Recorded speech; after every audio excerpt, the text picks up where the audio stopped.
시청자 여러분 안녕하십니까? 4월 12일 뉴스 매거진 박원정입니다. 띄어쓰기가 전혀 안 된 문장을 읽어내려면 좀 숨이 차오르죠. 그래서 쉼표는 읽기 좋게 적당한 곳에 딱딱 찍어줘야 합니다. 숫자도요, 세 자리로 끊어지는 곳마다 점을 찍어 놔야 며칠 나타내는지 혹은 얼마를 의미하는지 보다 쉽게 한눈에 알아볼 수가 있습니다. 무엇이든 계속 이어져야만 한다면 적당한 곳에 쉼표를 찍어가면서 하는 게 좋습니다. 하루 일과 중에도 쉼표를 몇 번은 찍어야 하는데 매일 밤 10시에 뉴스 매거진 아주 적절한 시간 아닐까요? 네, 다채로운 콘텐츠로 함께하는 뉴스 매거진 전망대에 들어온 소식과 함께 계속됩니다.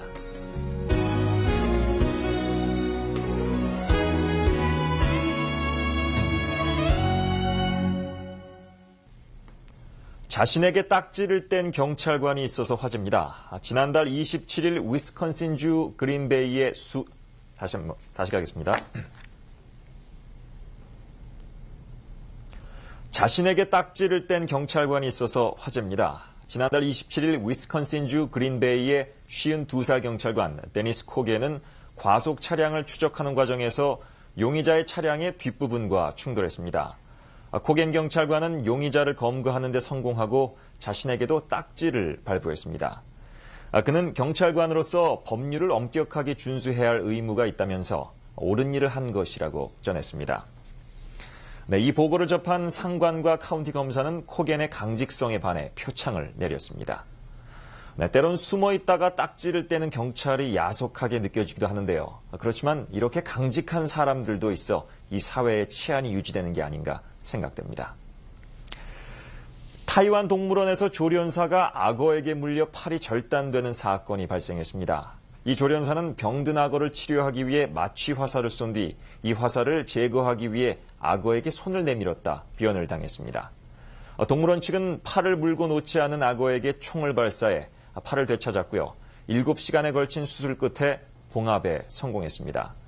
이 악어는 몸무게 200kg의 나일강 악어로 성격이 포악하고 사람을 잡아먹는 위험한 종이라고 합니다.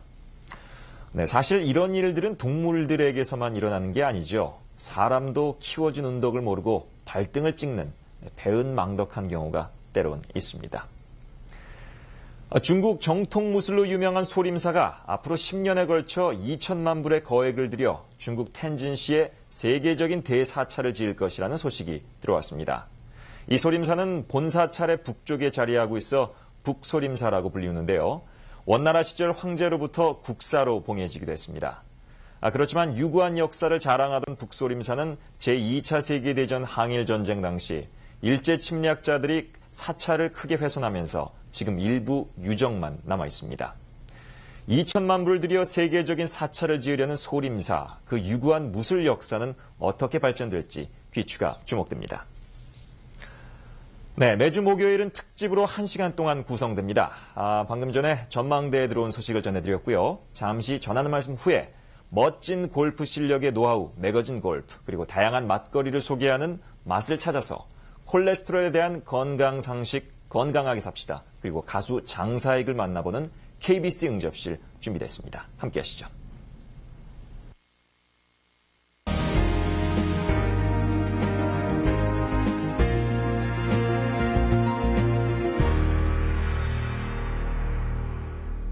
골프 클리닉 시간입니다. 지난주에는 아마추어 골퍼의 스윙을 통해 아이언샷에서 몇 가지 고쳐야 할 점들을 말씀드렸죠.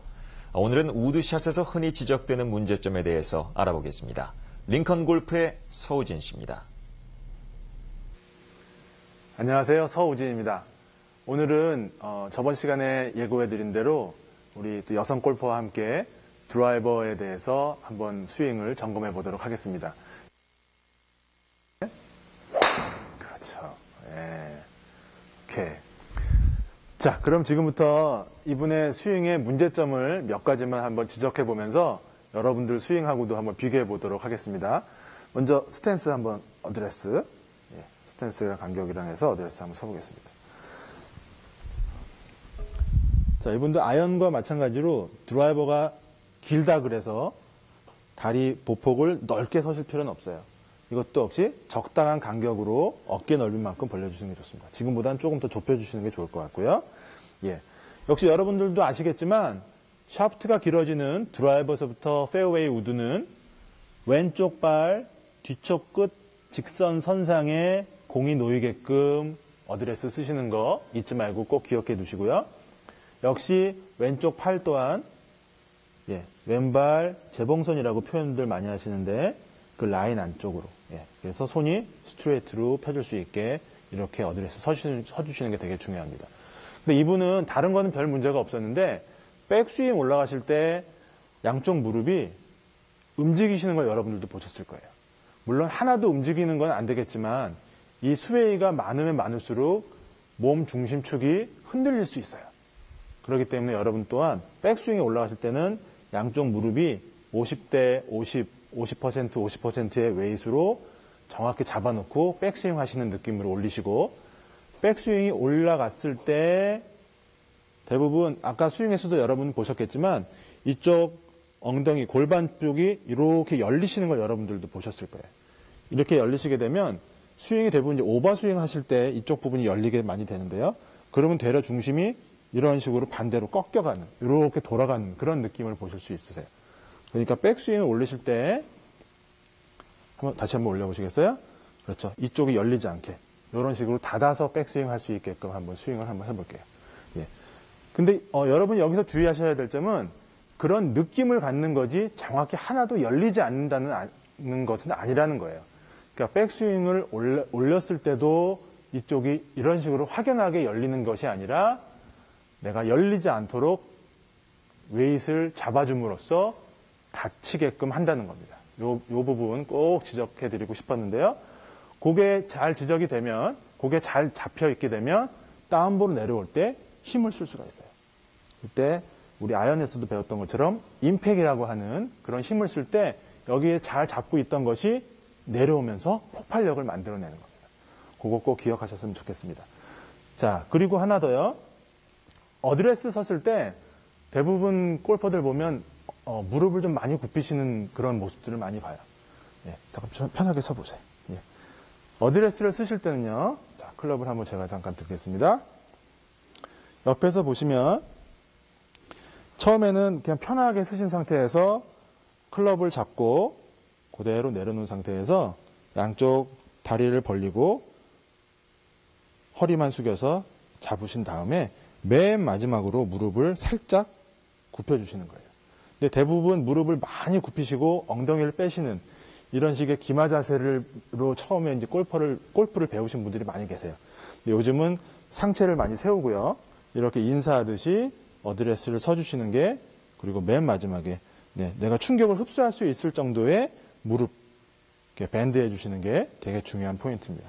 이렇게 좀 높은 자세에서 백스윙을 해주셔야 큰 스윙을 만들 수 있습니다. 아셨죠? 그 부분까지만 지켜주시면 여러분들 좋은 스윙 하실 수 있을 것 같으세요. 자, 그럼 다시 한번 스윙을 점검해 보도록 하겠습니다.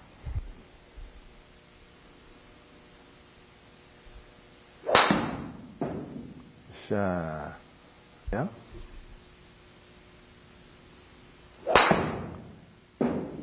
오케이. 자, 우리 한 가지 더 지적을 해보도록 하겠습니다. 대부분 아이언샷보다는 드라이버가 훨씬 랭스가 길어지니까 스윙 아크도 커져요. 그러면 대부분 아이언은 그냥 딱 드는 스윙으로도 얼마든지 스윙이 커버가 되지만 이건 길기 때문에 그냥 팔로만 쭉 올리는 스윙을 하시게 되면 스윙 서클도 물론 작아지지만 내려오실 때 바로 이렇게 직선으로 내려오는 스윙을 하시게 되면 미스샷이 나올 수 있는 확률이 되게 높아요. 그러니까 어드레스에서부터 백스윙을 올리실 때 원래 원이 커지면 땅에 닿는 면도 많잖아요. 그거를 생각하셔서 백스윙 올리실 때 좀 더 지면에 가깝게 원을 크게 유지해주면서 백스윙을 올리시는 걸 한번 신경을 써주셨으면 좋겠습니다. 자, 여기서 하나 또 놓치시면 안 되는 것이 백스윙을 크게 올린다 그래서 몸까지 같이 이렇게 무브 하시면 안 돼요. 몸 축은 그대로 있고 어깨와 팔을 이용해서 백스윙을 한다는 것이 가장 중요한 포인트가 되겠습니다.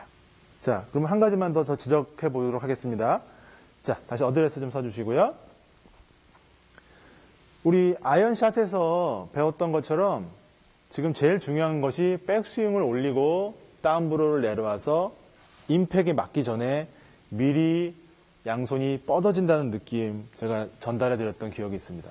그렇다면 더 랭스가 길어진 드라이버는 좀 더 일찍 그런 느낌을 전달해 주시는 거예요.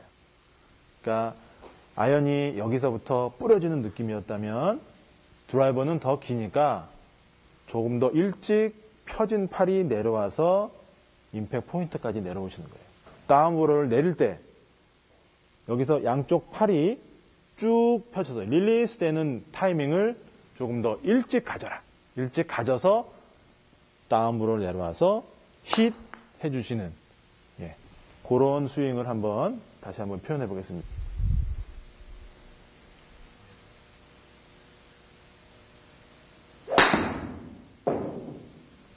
샷. 자, 오늘은 여성 골퍼와 함께 드라이버에 대해서 알아봤습니다.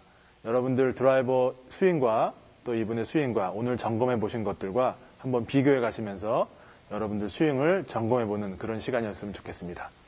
감사합니다.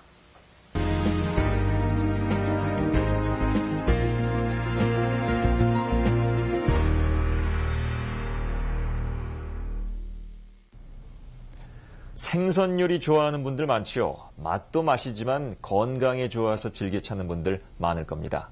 베스, 그러니까 농어 요리를 드셔보신 적 혹시 있습니까? 오늘 맛을 찾아서에서는요, 농어로 요리하는 근사한 스페셜 메뉴를 소개해드리겠습니다. 맛깔담백한 요리 칠리언 베스, 함께 하시죠.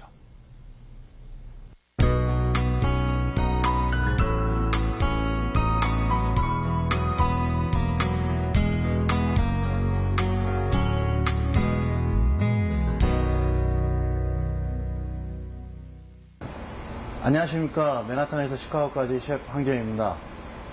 오늘 요리는 칠리언 베스인데 이 칠리언 베스는 우리나라에서는 메로라고도 합니다. 근데 제가 개인적으로 가장 좋아하는 생선이고 또 오늘 요리는 여러분들이 집에서 만드실 때 굉장히 간편하고 또 고급스러운 요리를 만들 수 있으니까 오늘 한번 레시피를 한번 적으시면서 오늘은 한번 이렇게 같이 만들어 보시는 것도 괜찮을 것 같습니다. 먼저 재료를 소개해 드려야 되는데, 자, 맨 우측부터 여러분들에게 재료를 소개해 드리겠습니다. 먼저 간장, 그 다음에 미림이나 아니면 미향, 또 종종 레몬, 생강. 이게 좀 우리나라 대파같이 생겼는데 이게 릭이라는 야채입니다. 그러니까 이 릭이 없으면 여러분들이 대파나 아니면 실파를 준비를 하시면 됩니다. 그 다음에 세이지, 그 다음에 오크라. 이 오크라는 우리가 흔히 카레 요리에 많이 쓰이는 향신료인데 만약에 이 오크라가 없을 때는 여러분들이 꽈리고추를 준비하시는 것도 괜찮습니다. 그 다음에 밀가루, 그 다음에 오늘 주 재료인 칠리언 베스입니다. 또 조미료로는 여러분들이 소금과 또 후춧가루, 식용유를 준비하시면 됩니다. 이게 칠리언 베스입니다. 이 칠리언 베스는 먼저 여러분들이 약간 밑간을 하셔야 되는데, 밑간을 하실 때 소금을 살짝 앞뒤로 뿌려주시고, 그 다음에 후춧가루를 살짝 뿌려주십시오. 그리고 이 상태로 여러분들이 한 30분에서 40분 정도 이렇게 재워두시면 되겠습니다. 그럼 제가 시간상 미리 한 피스를 미리 제가 준비를 해놨는데, 이 굽기 전에 먼저 밀가루를 앞뒤로 묻히신 다음에 이걸 팬에 여러분들이 구워주시면 됩니다. 이와 같이 생선을 올려놓고 다음엔 여러분들이 간단한 소스를 만드셔야 되는데, 아까 여러분들이 준비한 생강을 자, 얇게 채를 쳐 주십시오. 자, 생강을 채를 쳐 주시고, 이 채를 친 생강을 일단 이와 같이 볼에 담고, 자, 적당량의 간장과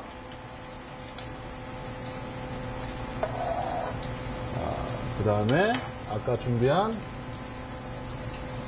미림.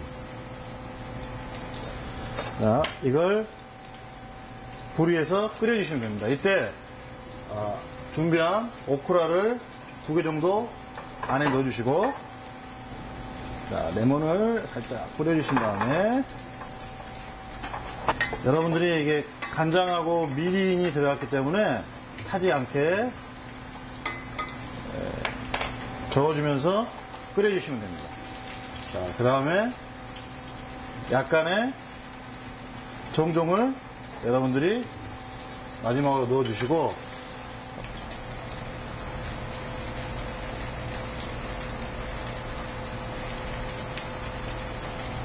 치일렌 베이스가 다 구워지면 이와 같이 페이퍼 타올 위에 놓고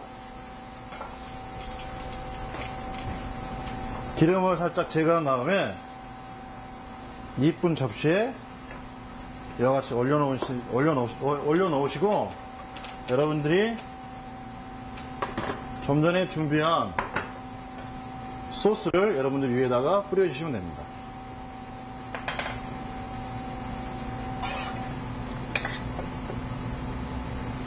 아주 이 생강과 간장이 만나는 아주 절묘한 맛이 나기 때문에 여러분들이 한 번쯤은 집에서 꼭 만들어 보시길 바랍니다.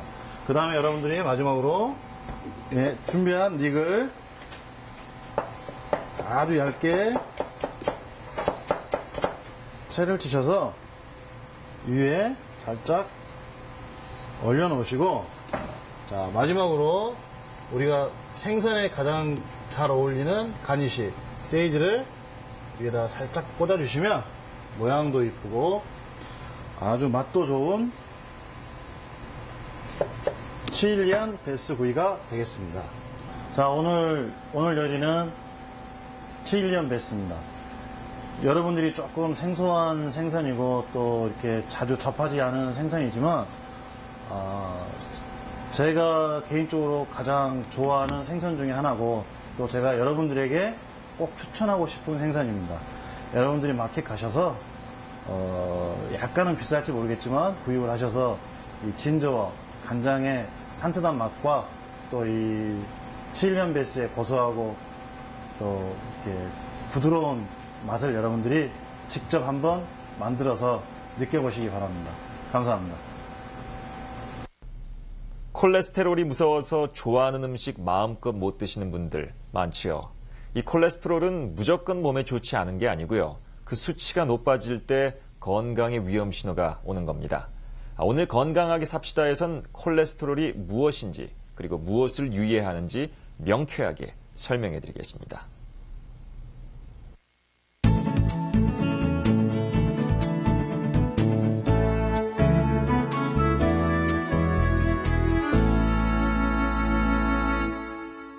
시청자 여러분 안녕하십니까. 신비창내과의 닥터 심입니다. 오늘은 세 번째 시간으로 콜레스테롤에 대해서 말씀드리도록 하겠습니다.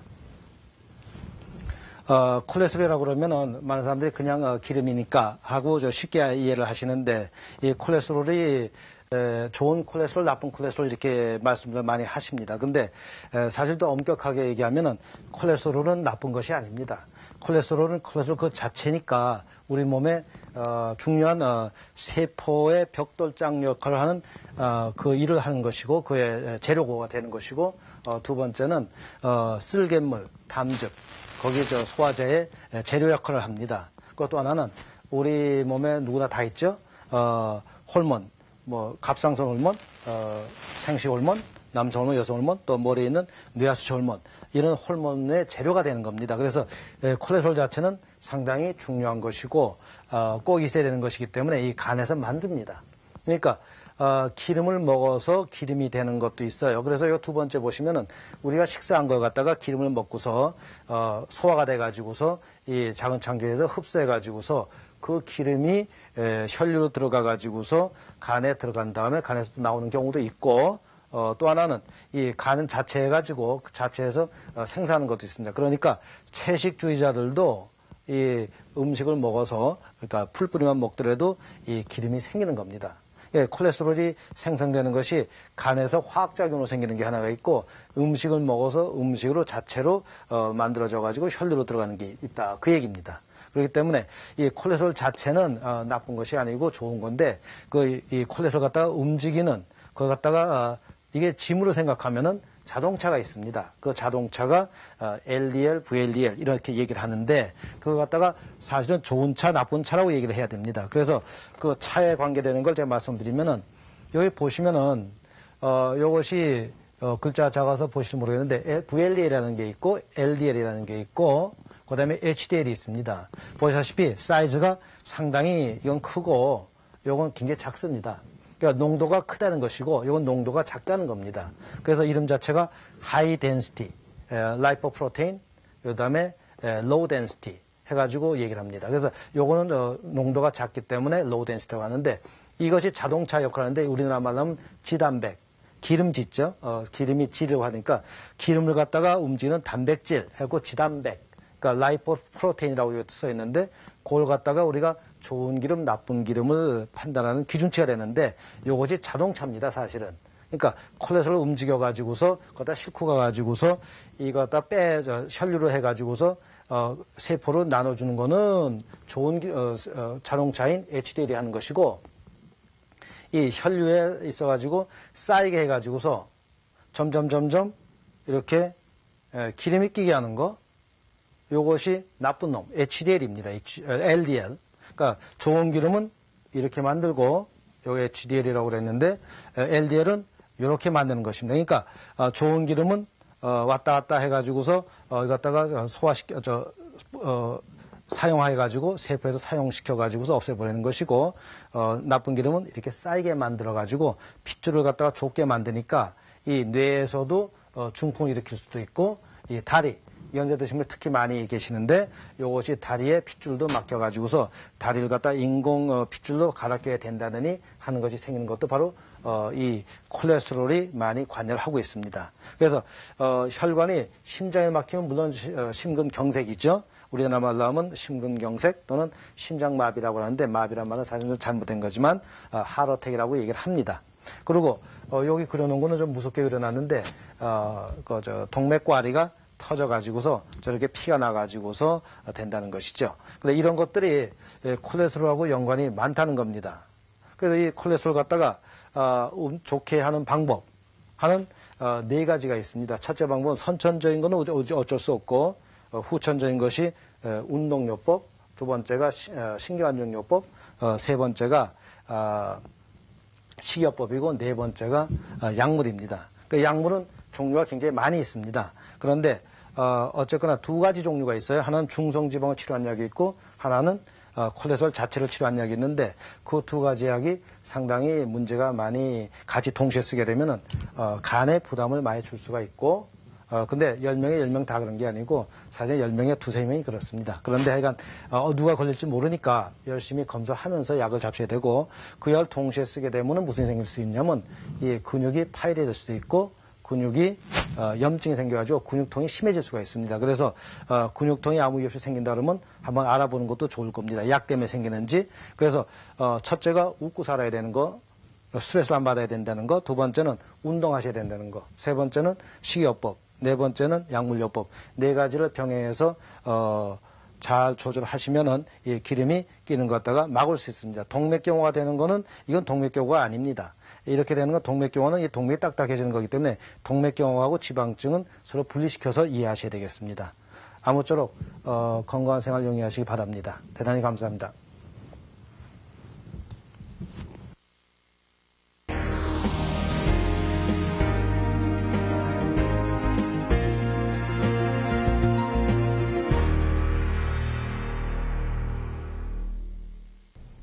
매주 목요일에 뉴스 매거진은 1시간 동안 구성됩니다. 사람 향기가 나는 만남 KBS 응접실이 포함됐기 때문이죠. 오늘 응접실은 공연 홍보차 지난주 시카고를 찾은 가수 장사익 씨와의 만남을 담았습니다. 그의 노래 이야기를 통해서 굽이굽이 풀어져 나오는 삶의 가락, 함께 하시죠. 어서 오십시오. 예, 안녕하십니까. 반갑습니다. 예. 제가 3년 전에 시카고에서 장사익 씨의 봄비를 들었던 기억이 나는데 예, 이렇게 스튜디오에 모셔서 이야기를 나누니까 정말 반갑습니다. 예, 저도 그렇습니다. 아, 네. 그때 공연을 보셨군요. 예. 3년 만에 시카고 찾으신 거죠? 예, 예. 네. 2003년에 놀스파 칼리지에서 공연을 하셨었고 예. 그리고 2004년에 오디토리움 티에터에서 서울팝스 오케스트라와 예, 함께 예. 공연을 했었죠. 예, 예. 그때 어땠습니까? 그때 저는 노스파크 대학교에서 처음 공연했을 적에 네.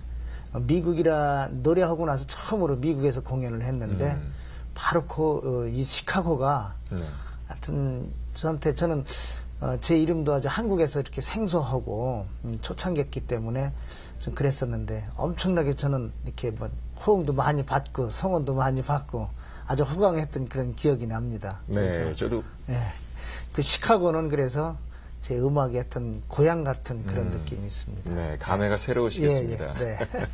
저도 그때 공연에 갔었었는데 시카고인들이 장사익 씨의 찔레꽃이라든가 네. 19순정, 봄비 네. 그런 노래들을 굉장히 좋아했던 걸로 기억하고 있어요. 예. 네, 이번에 또 미주 투어 공연을 계획하고 계신다는 얘기 들었습니다. 네네. 그래서 6월 한 달 동안 네. 일주일씩 이렇게 텀을 둬가지고 첫 번에 그 뉴욕 시티에서 공연을 하고 두 번째가 바로 시카고입니다. 네. 그리고 세 번째가 워싱턴 DC에서 하고 그다음 마지막으로 LA에서 공연을 하고 이렇게 네. 그런 계획을 갖고 있습니다. 굉장히 바쁘시겠습니다. 예, 한 달의 그렇습니다. 기간 동안 하시는 거죠? 예, 예. 네. 그렇다면 지금 그 4개 도시를 돌면서 공연 준비를 하고 계신 건가요? 예, 그래서 미리 이렇게 와서 네. 이렇게 고생하시고 또 저를 이렇게 많이 이렇게 제가 매체에 많이 나오질 않거든요. 그래서 인사도 좀 올리고 네. 많이 성원 좀 해주십사 하는 의미에서 미리 와서 이렇게 인사를 올리고 있습니다. 네. 시카고에서는 2007년 6월 9일 토요일에 공연이 열리죠. 예, 예. 제가 브로셔를 가지고 있는데 2007년 예. 6월 9일 토요일 7시 30분에 오디토리움 티에터에서 예, 예. 네. 3,500석 규모의 넓은 홀인데 예. 가득 나올 거라 예상이 됩니다. 아, 그래요? 네. 전 걱정이 돼가지고 지금 잠이 안 옵니다, 지금. 사실 그 2004년 때도 반응이 굉장히 좋았습니다. 맞아요. 예, 네. 그렇습니다. 올 때마다 그렇게 좀 많은 성원을 해주셨습니다. 네, 주류사의 미국 사람들도 많이 참여를 했었고요. 예, 예, 네. 네, 이번에는 어떤 팀과 함께 연주를 하십니까? 이번엔 한 2년 전부터 저희 팀들이 조금 이렇게 좀 변화가 있었습니다. 네. 그래서 전에는 그 피아노 치는 임동창이라든가 기타 치는 김광석 씨가 있었는데 이번에는 그 이제 재즈 트리오들이 있습니다. 정재현 씨라고 그분들과 같이 이렇게 하는데 전에는 그 악기가 하나가 주가 됐었습니다. 네. 기타는 기타, 피아노는 피아노였는데 음악적으로 좀 이렇게 풍부하게 가야 되지 않겠는가 해서 기타, 콘트라베이스, 피아노, 트럼펫, 해금, 사물놀이, 하여튼 코러스 이렇게 해가지고 한 10대 명 이렇게 단원을 이루어서 이렇게 공연을 하게 됐습니다. 네. 개인적으로 굉장히 기대가 됩니다. 예. 국악과 재즈 그리고 대중음악이 함께 어우러지는 퓨전 한마당 아주 예. 기대가 많이 됩니다. 연주자들 보니까 그 경력과 이런 것도 프로필도 장난이 아니네요. 자, 요즘 근황이 궁금합니다. 어떤 일을 하고 계십니까? 예, 저는 늘 이렇게 저를 필요로 하는 데는 늘 가서 그냥 즐겁게 네. 노래를 하고 나머지 시간은 제가 집에서 그냥 밥만 먹고 빈둥빈둥 하면서 세월을 보내고 있습니다. 그런 과정 속에서 악상이라든가 노래에 대한 아이디어도 많이 떠오르죠. 그렇죠. 이제 늘 그 음악만 생각을 하고 있죠. 근데 네. 시간이 자꾸 가다 보니까 마치 그 옹달샘이 첫 번에는 맑고 그냥 참 좋은 물이었었는데 자꾸 때가 타다 보니까 악상도 생각나지도 않고 그래서 늘 제 자신을 그냥 채찍질하고 있습니다. 네. 제 개인적으로 노래 찔레꽃을 참 좋아하는데요. 네. 노래를 가만히 들어보면 그 장사익 씨의 자연에 대한 애착이 굉장히 큰 것을 느낄 수 있는데 네. 어떻습니까? 글쎄 저는 이렇게 좀 건방지지만은 자연이 제 스승이라고 저는 생각을 합니다. 그래서 예를 들어서 나무 하나는 첫 번에 태어났을 때부터 그 자리에서 죽을 때까지 그 자리에서 봄, 여름, 가을, 겨울을 다 겪고 있거든요. 봄에는 그 참 어떤 기운인지 모르겠지만은 그 높은 데까지 똑같이 이렇게 싹이 튀어나오고 또 꽃이 피고 어떤 나무는 이 열매도 열려가지고 우리 인간들한테 참 맛있는 과실도 주고 그러거든요. 네. 근데 거꾸로 우리 사람들은 이렇게 자유스럽지요.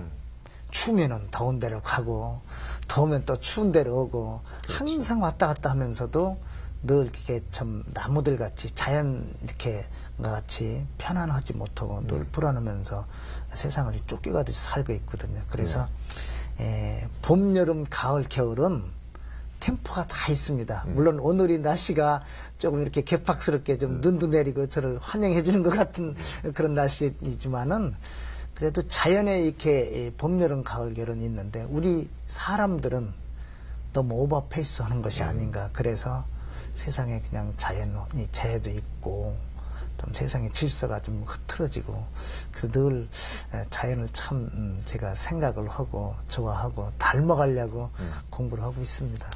어떻게 보면 요즘 이별과 사랑 노래가 네. 어떻게 보면 일색이라고도 할 수 있는데 그런 네. 가운데 자연과 교감하는 그런 내용을 담다 보니 소재도 더 풍부해질 것 같아요. 예, 그렇죠. 아무래도 노래라는 것은 사람의 우리들의 살 인생을 노래해야 되고 네. 또 자연을 노래하고 그것이 이제 진정한 노래가 노래의 의미가 아닌가 생각을 합니다. 네. 주로 노랫말에 자연을 포함해서 어떤 것들 담아내고 계신지도 궁금한데요. 글쎄 저는 노래 작업의 90%를 시를 찾는 작업을 이렇게 합니다. 그래서 우리 대중음악이 더 발전되고 이렇게 한 단계 이렇게 성숙되려면은 노랫말이 아름다워야 된다고 저는 생각을 합니다. 그래서 물론 저도 시인들처럼 세상을 또 자연을 보고 이렇게 감성이 있어서 이렇게 표현하고 싶지만은 시인들은 아름다운 시어가 있습니다. 또 세상을 보는 눈이 이 관점이 엄청나게 넓고 깊고 막 그렇거든요. 그렇죠. 저는 감히 그런 경지가 아니기 때문에 제가 생각했던 예를 들어서 어떤 시인이 하늘을 붉게 노래하는 시인이 있습니다. 근데 저는 어렸을 적부터 제가 서해안에 이렇게 살았기 때문에 저녁만 되면 노을이 너무 아름다웠어요. 붉은 색깔에 이렇게 각종 그림이 그려지고 저는 늘 하늘을 보면은 어떤 빨간 거를 참 인상 깊게 이렇게 늘 느꼈는데 어느 시인이 시에 하늘은 붉다 이렇게 나오면 저거는 내 시네. 그래서 그런 시를 찾아서 제가 노래를 엮고 만들고 그러고 있습니다. 인생도 똑같죠. 그 노랫말에 작사자 이름을 안 단다는 이야기도 들었어요. 맞습니까? 아니 그거 아니라 이제 제가 노래를 하는데 작곡이라는 그런 의미보다는 역금이라고 제가 하고 있습니다. 왜냐하면 저는 음악을 공부는 했지만 악보는 볼 수 있지만은 그릴 수가 없어요. 그래서 예를 들어서 시를 보면은 시의 그 운율 있지 않습니까? 그렇죠. 낙엽이 뚝뚝 떨어지면 뭐 이런 식으로 하면서 우리가 이렇게 좀 감성을 넣어서 이렇게 읊조리고 하는데 거기에 이제 고조장단을 좀 넣고 감정을 넣고 해서 수백 번 되뇌이다 보면은 노래 하나가 형태가 이렇게 만들어져. 이게 아주 참 원시적이고 좀 원초적인 그런 방법이죠. 어떻게 보면은 막무가내 식이고. 그런데 음악적인 질서라든가 이런 게 전부 다 좀 배제됐지만은 전 그래도 그렇게 노래를 이렇게 하고 있습니다. 그런데 그런 자연스러움이 오히려 우리 청중에게 관객과 더 교감을 이루지 않나 그런 생각도 들어요. 글쎄요. 제가 이야기를 듣기로는 노래를 만들 때 악보를 적지 않는다고 들었습니다. 방금 전에도 좀 언급을 해주셨는데 노래를 어떻게 만드시는지 또 그 작업이. 그러니까 우리의 그 전통 노래들 있잖아요. 전통 민요라든가 구전 민요 이런 것이 있습니다. 예를 들어서 우리 부모님들이 우리 아기들을 이렇게 잠재울 때 자장 자장 자장 자장 우리 애기 잘 또 잔다. 아이고 네 애비는 이렇게 술만 먹고 이렇게 나를 속상하게 하는 이러면서 삶의 같은 그런 애환들을 실어가지고 수십 번 이렇게 되뇌죠. 이것이 그렇죠. 하나의 아리랑이 되고 민요가 되고 구전 가요가 되고 막 그랬었거든요. 그런 거와 마찬가지로 저도 이렇게 시를 이렇게 읽고 하다 보면 그렇게 노래가 되고, 또 저는 그 노래를 만들 때 물론 그 서양의 음악들은 이 비트, 그러니까 1분에 몇 박 딱딱딱 요걸 맞추지 않으면은 음악의 같은 구성 요소라든가 이게 어긋난다고 생각을 하거든요. 근데 저는 아까도 말씀드렸지만은 자연의 호흡처럼 이렇게 찬바람이 들면은 아직 봄이 안 왔구나. 또 아지랑이 이거 새싹이 돋으면은 이제 봄이 오는구나. 이런 식으로 자연의 흐름처럼 이것이 호흡이라고 저는 생각을 해요. 그래서 노래를 일단 박자 같은 걸 무시하고 이렇게 제 호흡처럼, 예를 들어서 이제 찔레꽃 같은 경우에 하얀 꽃 찔레꽃 순박한 꽃 찔레꽃, 이렇게 그냥 제가 표현하고 싶은 대로 숨이 그냥 멎을 때까지 제가 나름대로 표현을 하거든요. 근데 우리가 그 노래를 하다 보면 막 박수 치면서 따라가려고 하는데 이 박수 칠 구멍이 없어요. 첫 번에는 사람들이 많이 고개를 갸우뚱하면서 노래 저렇게 해도 되는 것인가? 이렇게 의문을 많이 갖고 계셨는데, 지금은 제 호흡을 많이들 사람들이 이제 이해를 하시고, 그래서 많은들이 이렇게 좀 같이 즐기시고, 들어도 즐겁구나.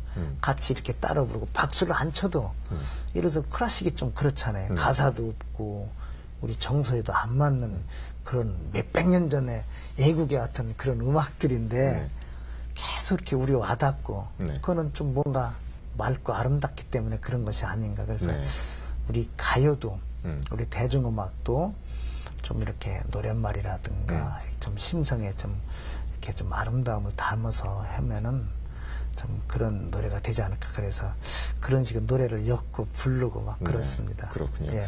뭐 규칙적으로 박수를 치진 않지만 추임새도 넣을 수 있고, 그렇죠. 함께 덩실덩실 춤도 출 수 있지 않을까 예, 그런 생각도 해봤어요.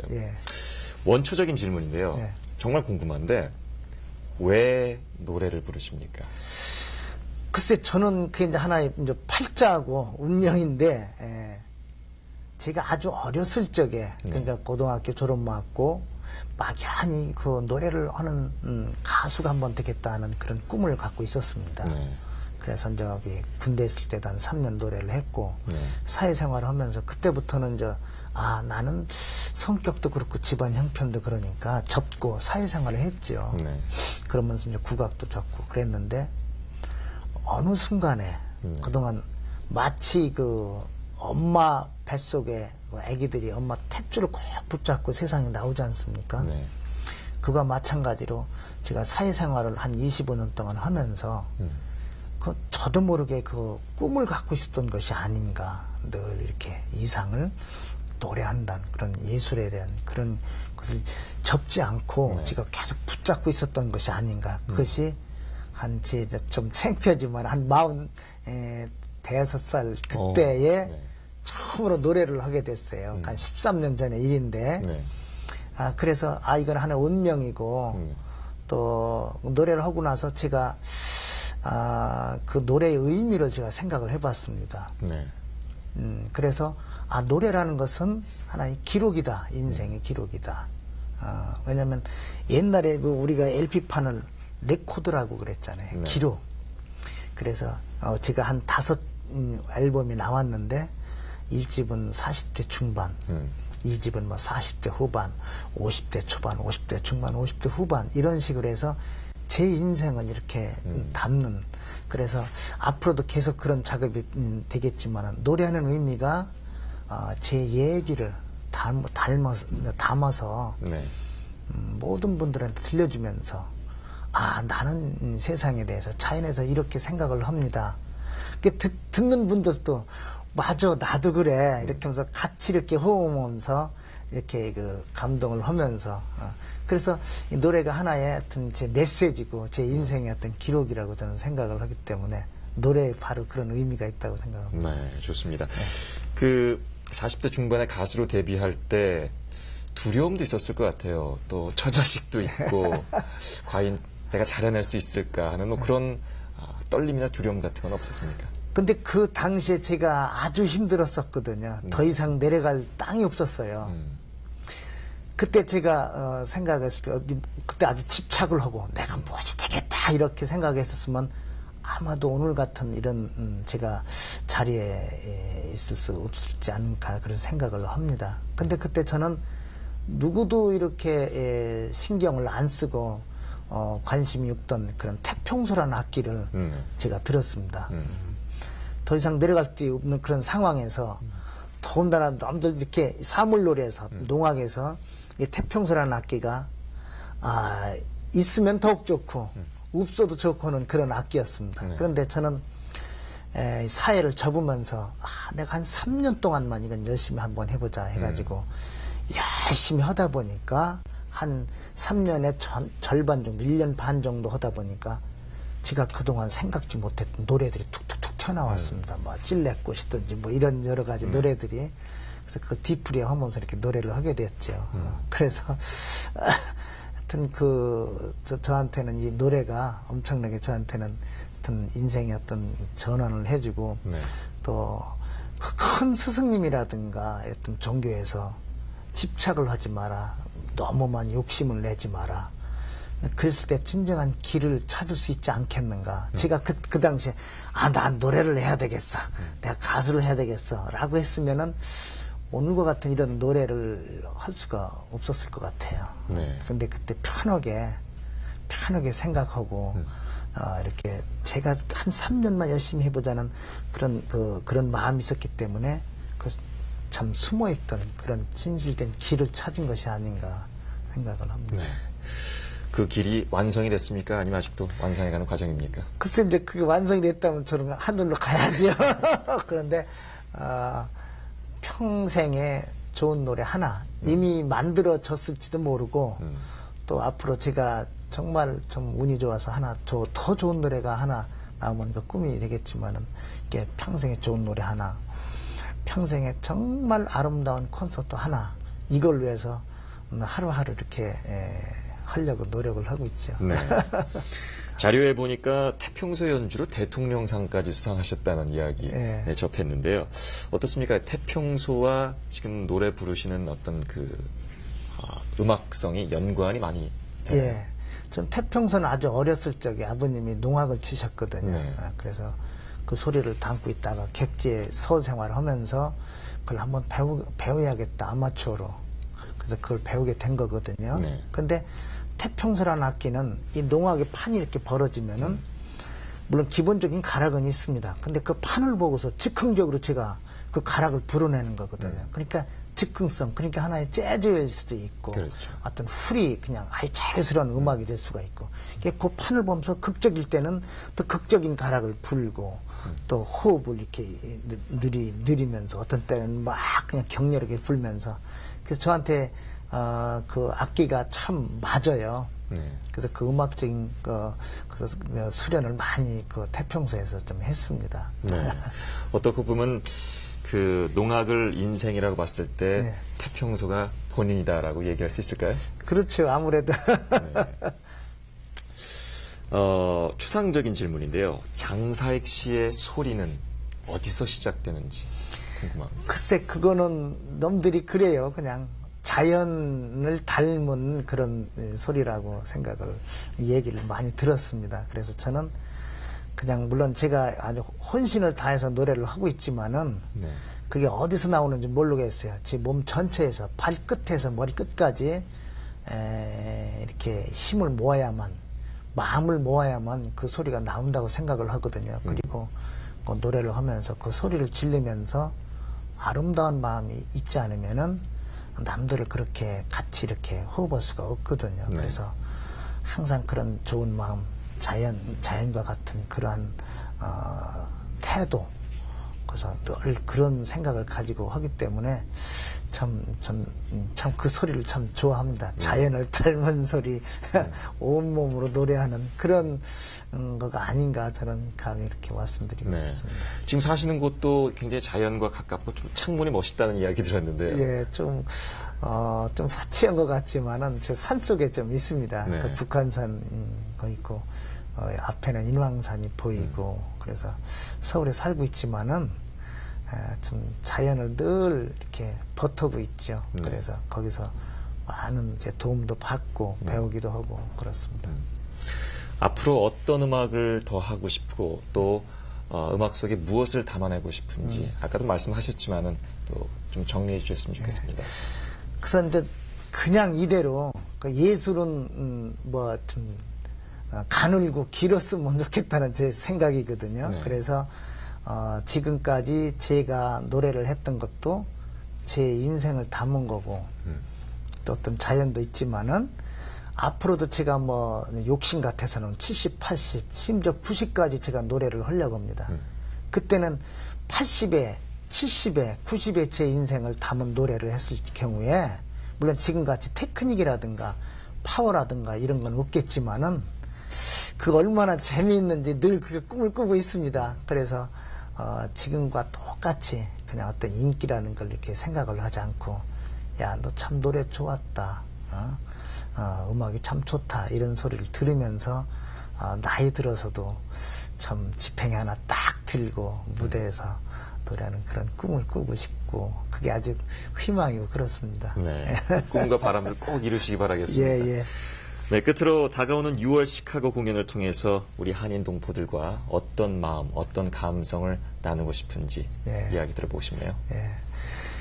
그래서 무슨 거창한 그건 없지만은 이번 기회에 제 노래가 우리 그 한인 우리 동포님들한테 어떤 힘이 됐으면 하는 생각입니다. 그리고 실은 옛날에는 어떤 많은 사연을 가지고 이렇게 미국에 건너오셨지 않습니까? 그런데 거꾸로 보면 우리나라의 저력이라고 생각합니다. 이게 세력이 이렇게 힘이 이렇게 뻗쳐서 모든 전 세계에 이렇게 뻗쳐서 나간 그런 것이 힘이라고 생각하고 거기에 다만 제가 노래를 하나 아니면 이 공연을 통해서 하나의 추임새 좋다 얼씨구 하는 그러한 의미로 이 공연이 됐으면 하여튼 좋을 것 같습니다. 네, 저도 기대가 많습니다. 예, 예.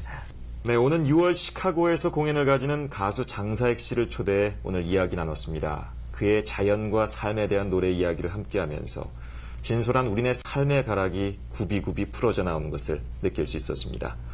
네, 장사익 씨 오늘 자리해 주셔서 대단히 고맙고요. 네. 앞으로 마음이 넉넉해지는 그런 좋은 음악들 네. 계속 우리들에게 들려주시기 바라겠습니다. 네, 감사합니다.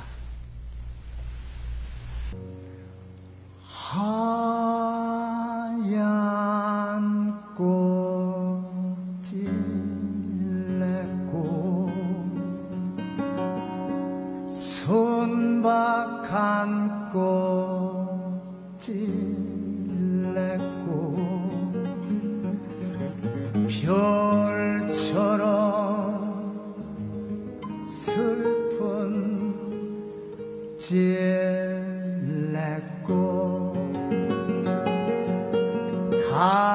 달처럼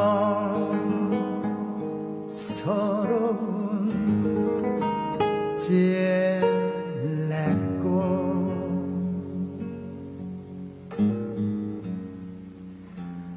찔레꽃 향기는 너무 슬퍼요.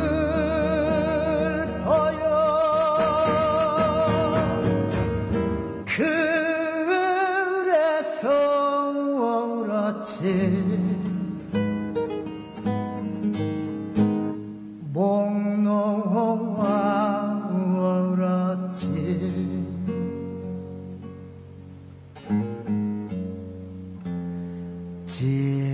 찔레꽃 향기는 너무 슬퍼요.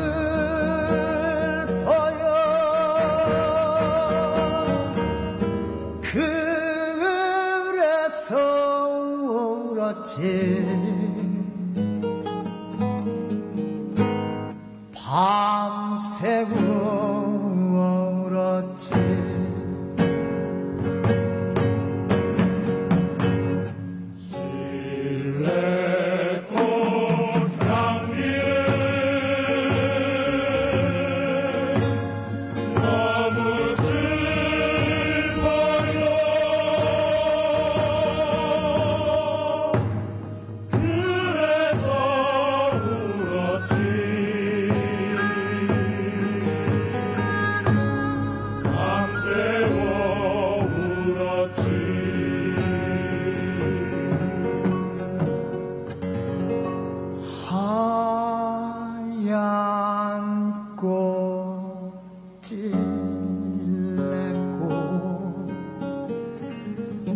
손박 안고 찔레고.